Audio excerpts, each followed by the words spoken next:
Welcome to Unit 4 of the Introduction to American Law. Unit 4 is all about contract law. So what exactly is contract law? Let's take a look.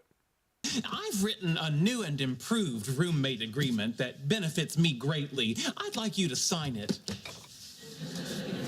Why would I want to do that? Excellent question.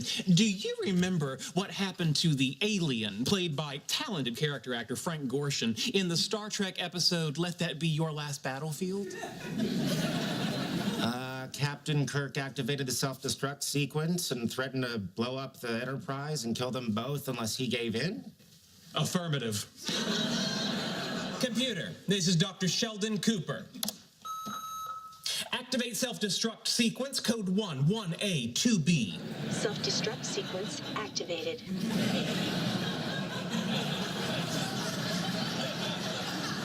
What are you gonna do, Sheldon? Blow up the apartment? That was my first thought, but all my cool stuff is here.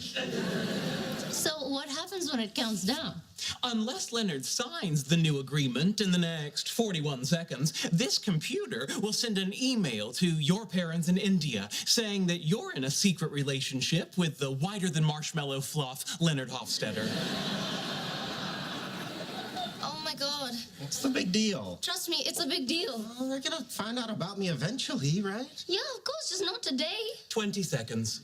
Are you ashamed of me? Of course not. Then why can't we tell your parents? Please, don't push this. He does that all the time, doesn't he? 15. Okay, fine, Sheldon, you win. Turn it off. No, he's bluffing. I never bluff. 10. It's blackmail. 9. We give up. 8. This is ridiculous. It's a laptop with a full charge. Honestly, what do you see in him? Okay, give him what he wants, or we're done. 3. Really? 2. Okay, I'll sign it. Self-destruct sequence aborted.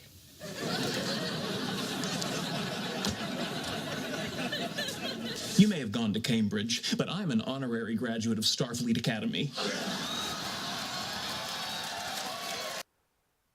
Essentially, what contract law comes down to is this idea of agreements. Is that roommate agreement negotiated by Sheldon and Leonard still valid? Does that roommate agreement count because Leonard signed under duress or blackmail? That is one question contract law begs to answer. Really, contract law is all about the agreements we come to in our daily lives. It could be a handshake agreement. It could be a contract with 300 pages. Contract law is all about agreements, which are valid, which are not. Although contract law does cover a very broad area of topics, considering that it's all about agreements and can span from setting up a trust to simply agreeing on who takes the trash out, there are some areas not covered by contract law that might seem to be covered by contract law, and one of those is collective bargaining. This is what occurs when, for instance, a group of teachers get together and they work with a member of a union in order to negotiate contracts for all members. Instead of this being considered a process of contract law, it's more of a subset of labor law, so different rules apply that don't necessarily apply in contract law. Another main area that isn't necessarily covered by contract law has to do with partnership agreements. This would be something like Apple's board all gets together and negotiate bylaws and different benefits for their partners. This is something that would be covered under a subset of contract law known as partnership law, so it's not necessarily applicable to all the rules of contract law. Contract law also differs from the other areas of law in that it deals with a certain time period. So, for instance, tort law deals with things that happen in the past, property law in the present, and contract law looks to the future.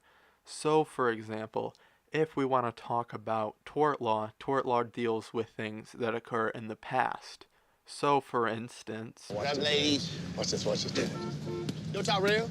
Yo, what up, Lawrence? Hey, man, you want to play front hand, backhand? I don't know that game, man. It's easy, dog. All you got to do is say front hand or backhand.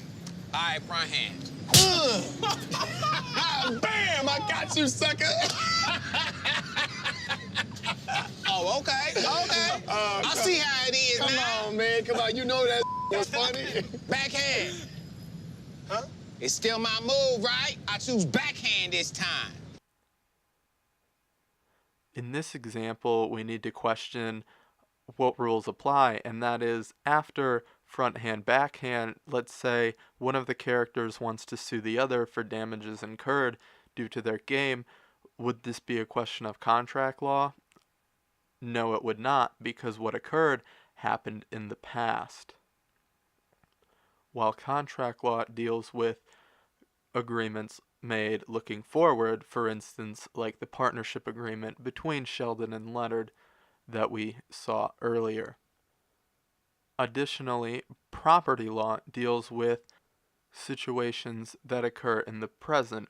So, for instance, if someone were to trespass onto your property, then they would presently be violating that which is yours in the current moment.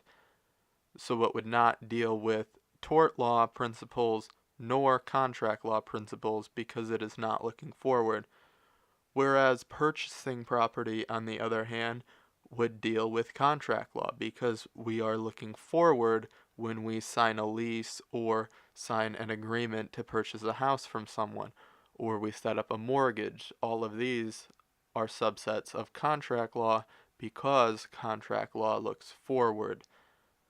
When you exchange money in order to buy a car or buy a house, that exchange occurs prior to you actually taking ownership of those things, which means that these are questions concerning contract law as opposed to tort law or property law.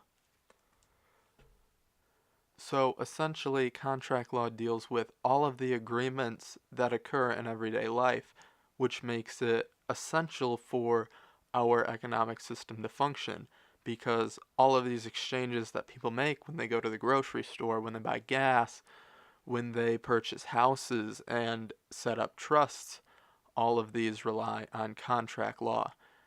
Contract law is different from other areas of law in that it looks forward. It's a very forward-looking body of legal principles and statutes.